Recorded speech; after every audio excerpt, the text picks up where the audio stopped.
कर्नाटक में कांग्रेस ने खुद कहा, हमने नहीं कहा था, हमने नहीं कहा था, उन्होंने कहा हम चुनाव जीतेंगे तो बजरंग दल पर पाबंदी लगाएंगे। याद है आपको? इन्होंने खुद कहा, अपने चुनावी मैनिफेस्टो में इस बात को लिख कर दिया, मुसलमानों से वादा किया। अच्छे लोग हर जगह हो सकते हैं, अच्छे लोगों का सवाल नहीं है, सवाल इस बात का है कि संगठन अच्छा नहीं है, आतंकवादी संगठन है, उनकी मानसिकता अच्छी नहीं है, तो उन पर पाबंदी लगाई जानी चाहिए।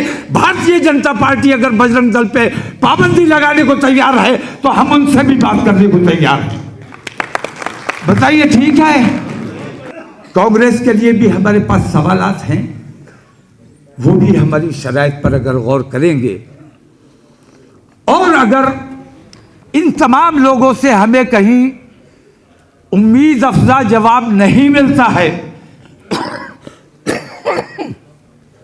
क्योंकि इस वक्त आप किसी भी पार्टी के पास जाएं, 10 शराइत लेकर जाएंगे, 10 मांगे लेकर जाएंगे तो वो कहेंगे 2 मांगे और छूट गई हैं, वो भी इसमें शामिल कर दिए, 10 के बजाय 12 मान जाएंगे। लेकिन आपने देखा कर्नाटक में उन्होंने वादा खुद किया और खुद मुकर गए, तो हम वादे पर एतबार कैसे करें? धोखेबाज हैं और हम अब धोखा खाने को तैयार नहीं हैं। इसलिए हमने ये फैसला किया है कि हमारी शराइत मानने के साथ साथ हमें हिस्सेदारी मिलनी चाहिए। हम अपने देश का, अपने कौम का, अपने लोगों का काम खुद करना चाहते हैं। हम तुम्हारे मोहताज नहीं रहना चाहते, हमें मोहताजी नहीं, हिस्सेदारी चाहिए, अगर आपको ठीक लगता है। दूसरी बात, अगर हमारी हिस्सेदारी की बात और हमारी शराइत की बात मानने को ये लोग तैयार नहीं होते हैं, तो फिर हमें ये इख्तियार होगा कि हम अपना एक तीसरा रास्ता बनाना चाहिए कि नहीं चाहिए? इंशाअल्लाह तमाम वो लोग जो बेचैन है, जो परेशान है, हम उन तमाम पार्टियों से राब्ता करेंगे, उनसे बातचीत करेंगे और इंशाअल्लाह मुस्लिम महापंचायत जनवरी के आखिरी हफ्ते में इंशाअल्लाह रामलीला ग्राउंड में बुलाई जाएगी और उसमें आखिरी फैसला किया जाएगा। फैसला जो भी होगा, ट्रांसपेरेंसी रखने के लिए मैंने ये तरीका इख्तियार किया है कि एक 5 रुकनी कमेटी प्राचा साहब की क़यादत में 5 रुकनी कमेटी, जिसमें हमारे बेंगलोर से तशरीफ लाए हैं मुजाहिद बाबा और जाहिद रजा साहब हैं, 5 लोगों की एक कमेटी को ये इख्तियार दिया गया है कि ये 5 लोग मुख्तलिफ पार्टियों से बातचीत करें और अपनी शराइत उनके सामने रखें, अपनी बातचीत उनके सामने रखें और जो कुछ भी बातचीत हो, फैसला इन्होंने नहीं करना है, इन्होंने अपनी रिपोर्ट बोर्ड को पेश करनी है। बोर्ड ने भी वो फैसला नहीं करना है,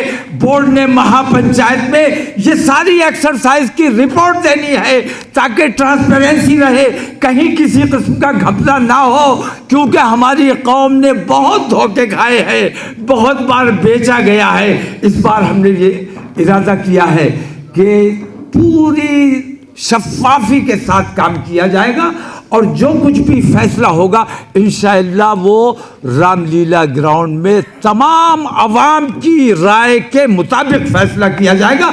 और इस सिलसिले में इस दौरान हमने ये प्रोग्राम बनाया है कि हिंदुस्तान के हर सूबे में इस किस्म की छोटी छोटी मीटिंग्स करके हम रामलीला के लिए और इसके लिए कि मुसलमान जो खुद मुख्तार हो गया है, ये खुद मुख्तारी ठीक नहीं है, खुद मुख्तारी बेहद नुकसानदेह है। अपने बड़ों की बात सुनो, अगर ठीक लगती है तो उस पर अमल करो, उसको मानो, आपकी जिम्मेदारी है। कि तमाम लोग मुत्तहिद होकर, और अब तो हमारे दलित भाई भी हमारे साथ हैं, पिछड़े भी हमारे साथ हैं, हमारे साथ तमाम लोग ओबीसी हमारे साथ हैं, तो ये तमाम मिलकर हम एक बड़ी ताकत बन सकते हैं। हम छोटी छोटी पार्टियों को मुत्तहिद करके एक बड़ी जमात बना सकते हैं और एक बड़ा तीसरा रास्ता बना सकते हैं। हम चाहें अगर मुत्तहिद होकर खड़े हो जाएं तो मेरा तो ख्वाब ये है कि ये जो पार्टियां हैं जिनके हम मोहताज रहते हैं, इंशाअल्लाह अगर तुम मुत्तहिद हो गए, दलित तुम्हारे साथ खड़े हो गए, इन तमाम पार्टियों को मजबूर कर दूंगा तुम्हारा झंडा उठाने के लिए। तुम्हें मेरा साथ देने की ज़रूरत है। अगर ईमानदारी से मेरे साथ आ जाओगे, और जिस तरह मैं तुम्हारे सामने गला फाड़ रहा हूँ, थोड़ा थोड़ा वक्त खर्च करो अपने अपने इलाकों में, अपने अजीज़ व अकारिब में, अपने दोस्त अहबाब में मेरे इस पैगाम को पहुँचाओ। इंशाअल्लाह इतनी बड़ी ताकत बन के खड़ी होगी कि हिंदुस्तान में आप जो फैसला करोगे। और इन्होंने जैसे कहा था 100% रिजर्वेशन, मैं कहता हूँ कौन देगा? हम देंगे, इंशाअल्लाह हम देंगे। अगर हमारे तरीके पर हमारी कौम ने हमारा साथ दिया, हमारे दलित भाइयों ने हमारा साथ दिया, हमारे आदिवासियों ने हमारा साथ दिया, तो इंशाअल्लाह हर एक के साथ बराबर का इंसाफ होगा।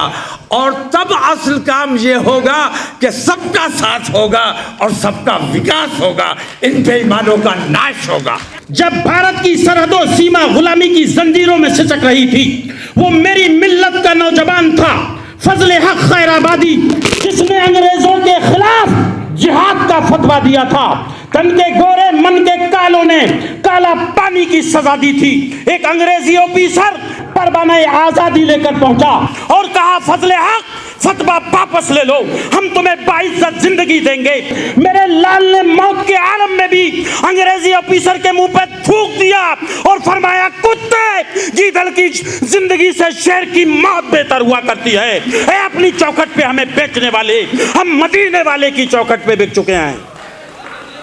आप मुझे बताइए, हिंदुस्तान के किसी कोने में जुल्म होता है, तौकीर रजा की आंखें रोती हैं। हिंदुस्तान के किसी कोने में किसी मजलूम को सताया जाता है, तौकीर रजा उसके आगे होते हैं।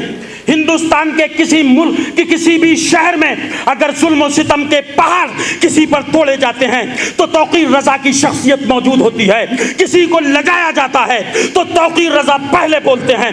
मैं कहना मेरे दोस्तों ये नहीं है मेरा मकसद, कहना ये चाहता हूं कि आज तौकीर रजा की क़यादत में या महमूद पराचा की क़यादत में आपके पास मौजूद है आला हजरत की तौकीर। ये पूरी मिल्लत के सब मिल्लत को साथ लेकर आपके साथ चलने का काम करने की कोशिश पूरी की जाएगी।